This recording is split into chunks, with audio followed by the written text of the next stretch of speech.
Assalamualaikum warahmatullahi wabarakatuh. Salam Om Swastiastu, Namo Buddhaya, salam kebajikan. Puji dan syukur kita panjatkan kepada Tuhan Yang Maha Esa atas berkat dan dunia kepada kita, sehingga saat ini kita bisa melakukan dan mengerjakan tugas kita, yang tugas kelompok membuat video penjelasan pendidikan Pancasila. Sebelum kita masuk pada pembahasan, kami hormati penguasa mata kuliah pendidikan Pancasila, Ibu Muhammad Nurul Kolim, dan yang kami banggakan teman-teman semua. Dalam video penjelasan kami ada 5 judul yang dibahas, yaitu yang pertama, Pancasila sebagai jati diri bangsa, Pancasila sebagai kepribadian bangsa, hingga Pancasila sebagai pandangan hidup bangsa, Pancasila sebagai jiwa bangsa, dan Pancasila sebagai perjanjian leluhur bangsa. Sebelum kita masuk pada materi penjelasan, terlebih dahulu saya Pidak Kusmanduru sebagai pemandu jalannya video dan presentasi kami pada saat ini, dan ada beberapa anggota kelompok kami yang terdiri dari 5 presentator, dan saya juga sebagai presentator yang kelima. Assalamualaikum warahmatullahi wabarakatuh. Perkenalkan, nama saya Dila Irfianza dengan NIM 2232955, berasal dari Prodi Pendidikan Agama Islam. Saya sebagai presentator pertama akan menyampaikan materi Pancasila sebagai jati diri bangsa. Setiap bangsa di dunia memiliki identitas atau jati diri yang sesuai dengan latar belakang budayanya masing-masing. Indonesia merupakan negara yang majemuk, yang beragam budaya, terdiri dari 17.504 pulau, 1.340 suku bangsa, 742 bahasa daerah, dan 6 agama besar. Oleh karena itu, kemajemukan yang ada di Indonesia seharusnya menjadi penguat yang menghasilkan toleransi yang tinggi. Semeski bangsa Indonesia memiliki keberagaman budaya, itu tidak menjadikan negara Indonesia terpecah belah. Indonesia tetap memiliki satu ideologi, yaitu Pancasila, yang menjadi alat pemersatu bangsa. Budaya merupakan proses cipta, rasa, dan karsa yang berkembang secara terus-menerus. Budaya menjadi pembentuk identitas atau jati diri bangsa melalui 2 proses. Yang pertama adalah inkulturasi, dan yang kedua akulturasi. Pertama, kebudayaan bangsa Indonesia merupakan hasil inkulturasi, yaitu proses perpaduan elemen-elemen budaya yang ada dalam masyarakat, yang menjadikan masyarakat berkembang secara dinamis. Saluran yang ada pada inkulturasi meliputi jaringan pendidikan, kontrol dan bimbingan keluarga, kepribadian dasar. Yang kedua, kebudayaan bangsa Indonesia merupakan proses akulturasi juga, sebagaimana yang ditengarai oleh Eka Dharmaputra dalam bukunya Pancasila, Modernitas dan Identitas. Kafilan mengatakan bahwa akulturasi merupakan proses perubahan yang besar yang terjadi akibat kontak antar kebudayaan yang berlangsung lama. Hal-hal yang terjadi dalam akulturasi ada 5. Yang pertama adalah substitusi, yaitu proses pergantian atau perubahan elemen yang ada oleh yang lain yang mengambil alih fungsinya, dan perubahan struktural yang minimal. Yang kedua adalah sinkretisme, yaitu percampuran unsur-unsur lama untuk membentuk suatu sistem baru. ketiga adalah adisi, penambahan unsur-unsur baru.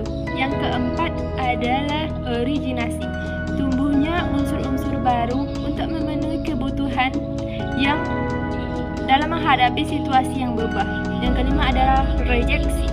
Rejeksi yaitu perubahan yang terjadi secara cepat namun membuat sejumlah besar orang tidak dapat menerimanya, sehingga menimbulkan penolakan atau pemberontakan.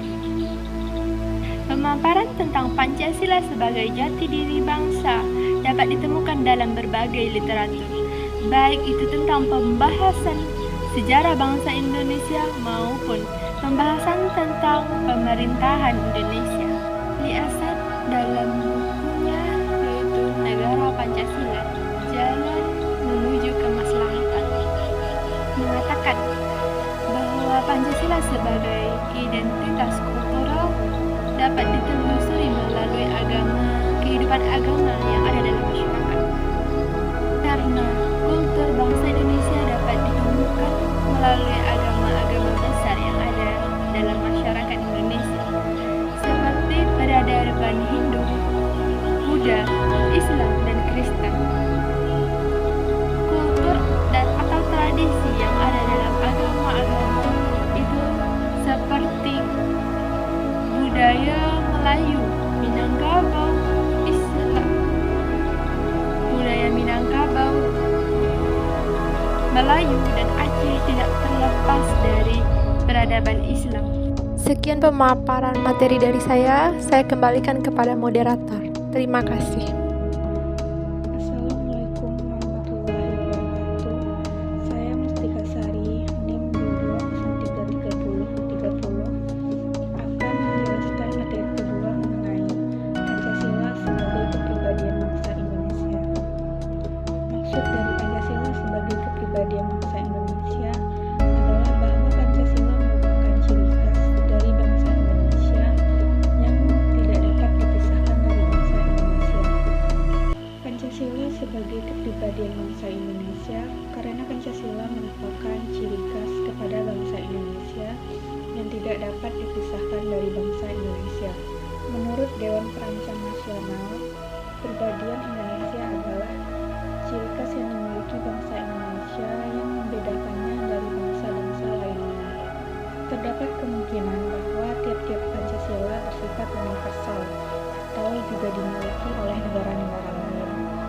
Tapi kelima sila dari Pancasila merupakan satu kesatuan yang tidak dapat dipisahkan. Keseluruhan ciri khas bangsa Indonesia adalah pencerminan dari pertumbuhan dan perkembangan bangsa Indonesia sepanjang masa. Tujuan yang ingin dicapai bangsa Indonesia yaitu masyarakat yang adil dan makmur berdasarkan Pancasila dalam negara kesatuan Republik Indonesia. Apabila kita perhatikan dari semua sila dari Pancasila, jelas nampak terlihat bahwa setiap sila tersebut merupakan pencerminan dari bangsa kita.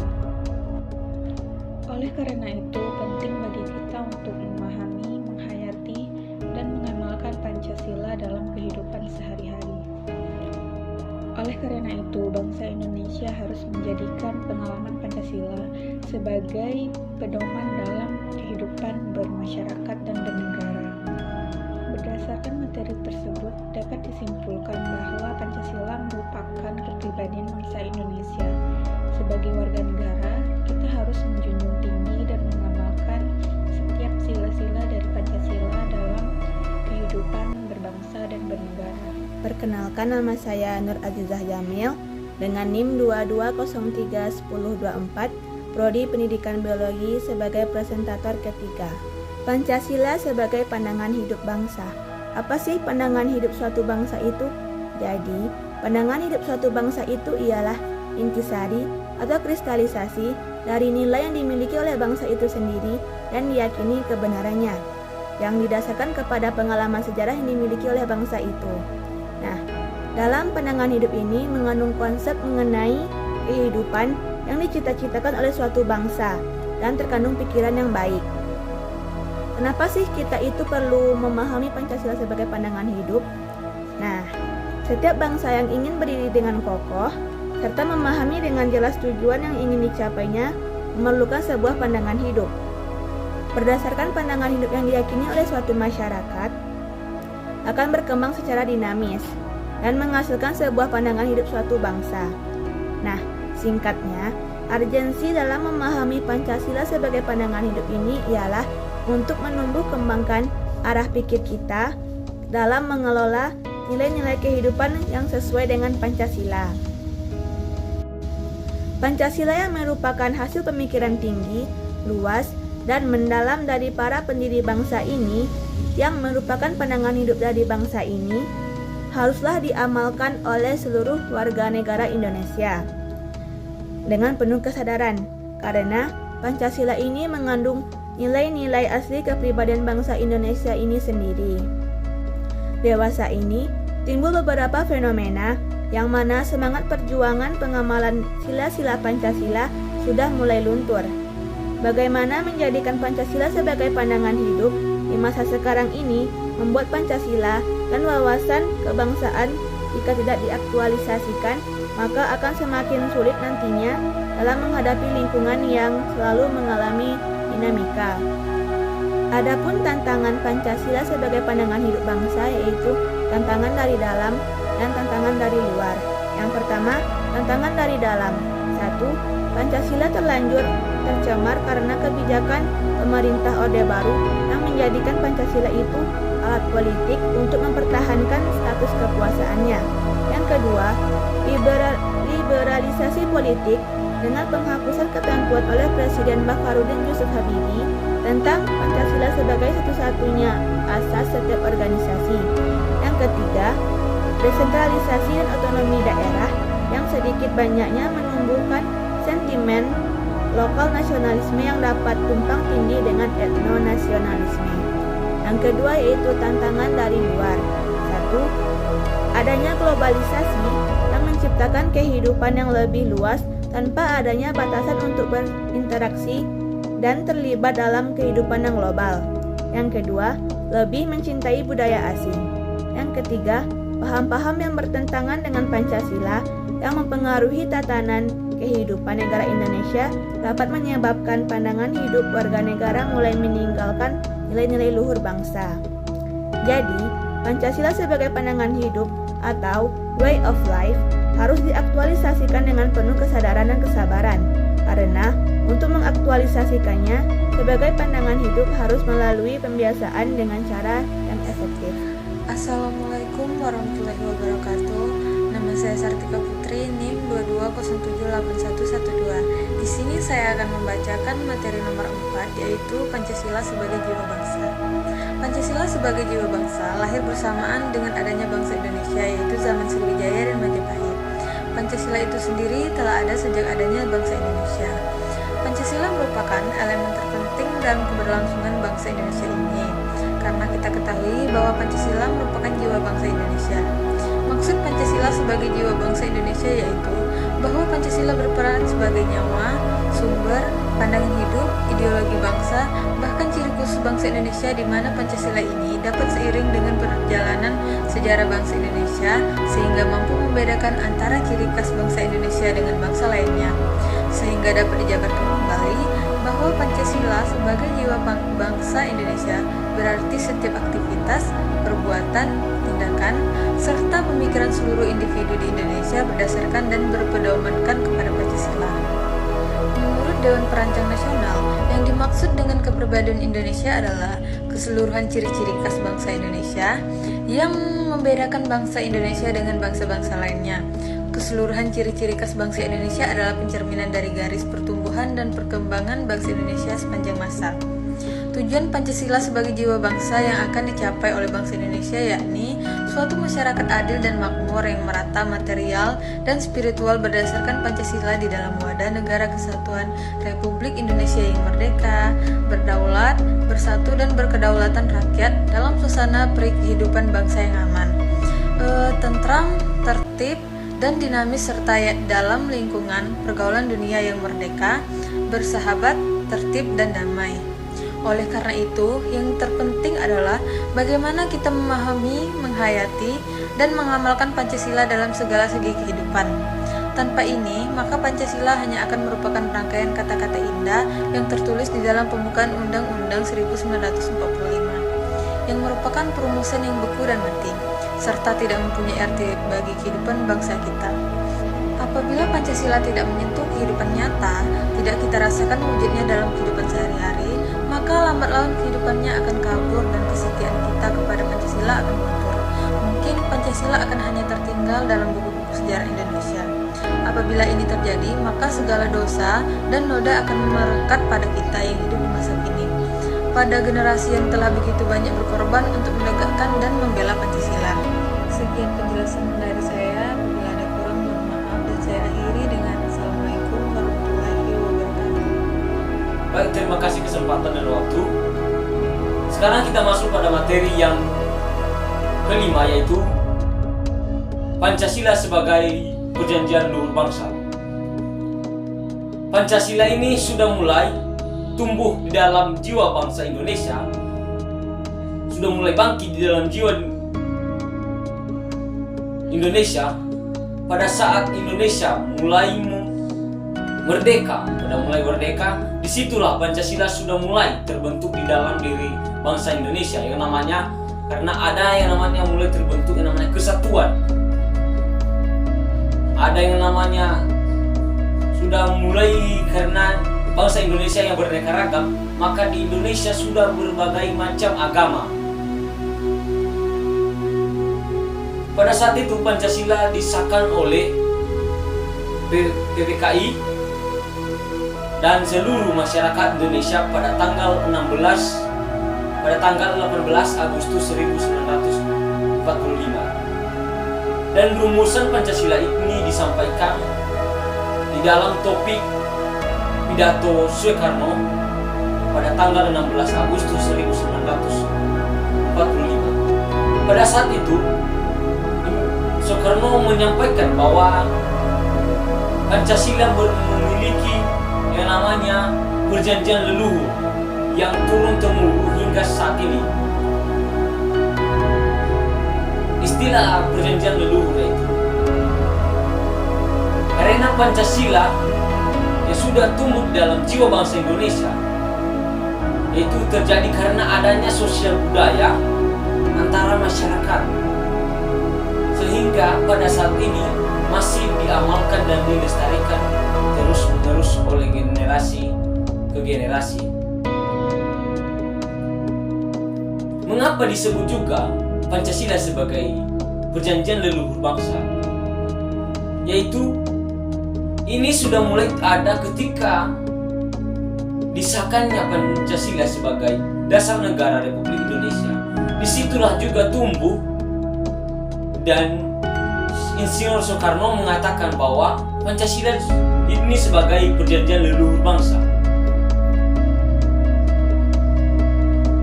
Di dalam Pancasila sebagai perjanjian leluhur bangsa, ada beberapa fase-fase yang digunakan sesuai dengan perubahan zaman. Yang pertama, fase zaman kerajaan. Fase zaman kerajaan ini yaitu terjadi ketika pada masa kerajaan Majapahit, yang bersumpah bahwa sebelum negara kesatuan Republik Indonesia atau sebelum Nusantara bersatu, bahwa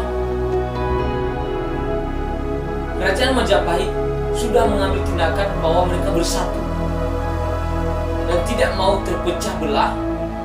Mereka selalu mengikuti aturan dan mengikuti segala sesuatu yang diperintahkan oleh negara demi kesatuan dan persatuan bangsa Indonesia ini.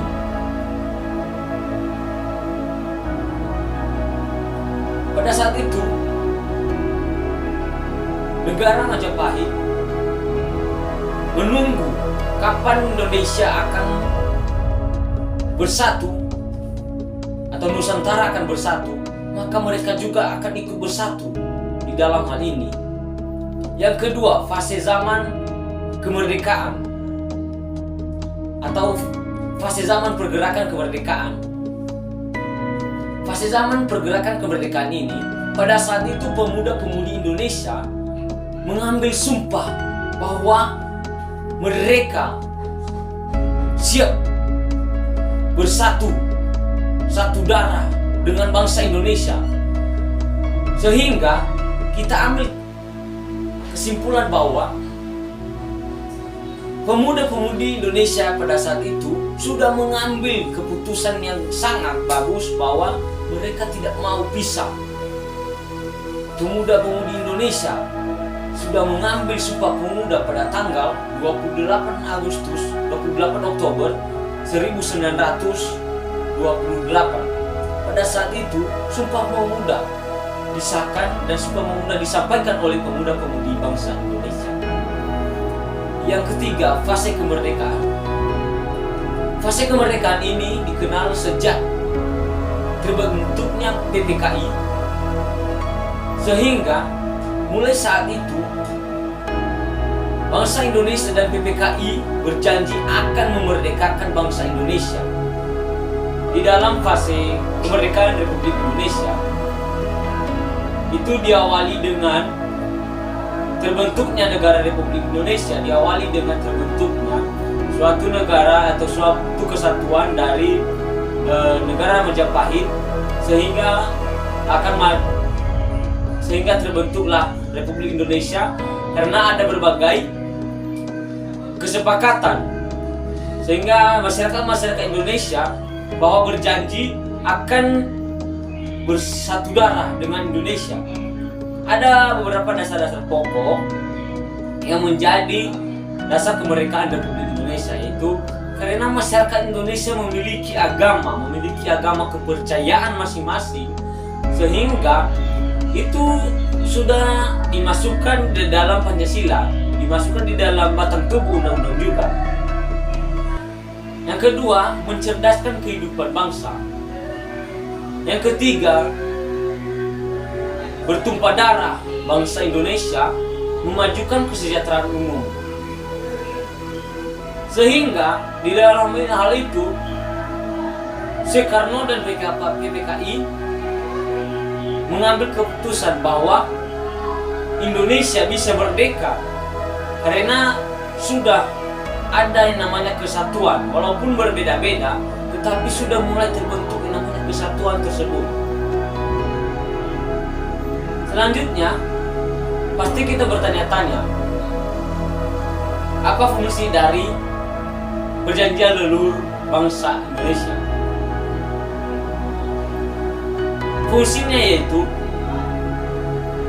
karena bangsa Indonesia mempunyai yang namanya nenek moyang, ataupun ini diambil dari perjuangan oleh bangsa Indonesia, perjuangan kemerdekaan. Disitulah digali perjanjian leluhur juga, yang pada saat itu ditetapkan juga pada Pancasila pada tanggal 18 Agustus 1945 dan batang tubuh Indonesia.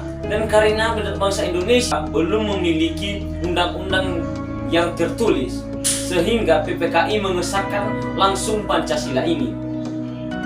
Pasti kita bertanya-tanya, apa yang maksud dengan Pancasila sebagai perjanjian leluhur bangsa?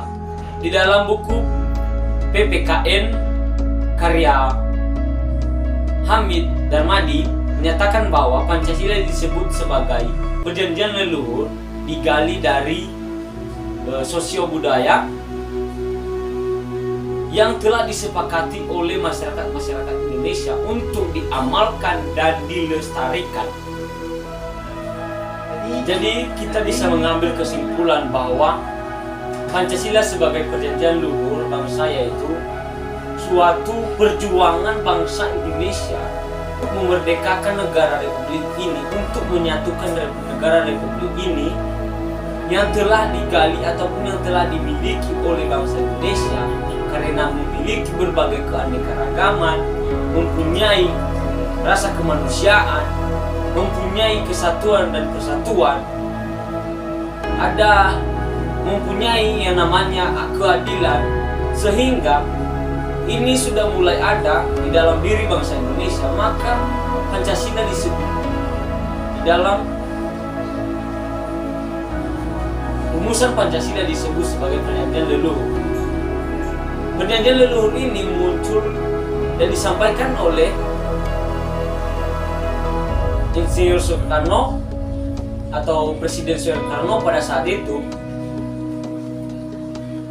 sesuai dengan pidatonya di depan DPRD GR atau Dewan Perwakilan Rakyat Gotong Royong pada saat itu, pada tanggal 16 Agustus 1967. Pada saat itu Soekarno menyampaikan bahwa Pancasila ini sudah masuk di dalam perjanjian luhur bangsa Indonesia.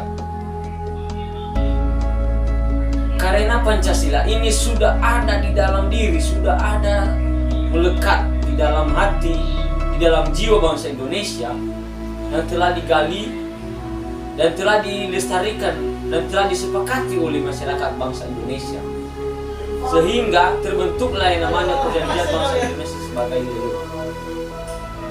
Sekian dan terima kasih penyampaian materi dari saya, yaitu tentang Pancasila sebagai perjanjian luhur bangsa. Sekian dan terima kasih penyampaian materi dari kami.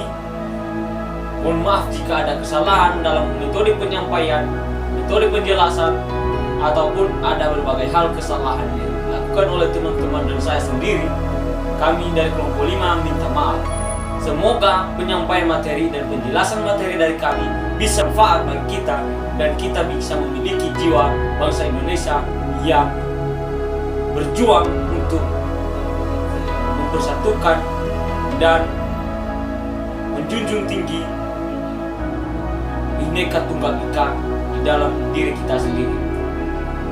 Sekian dan terima kasih kami ucapkan.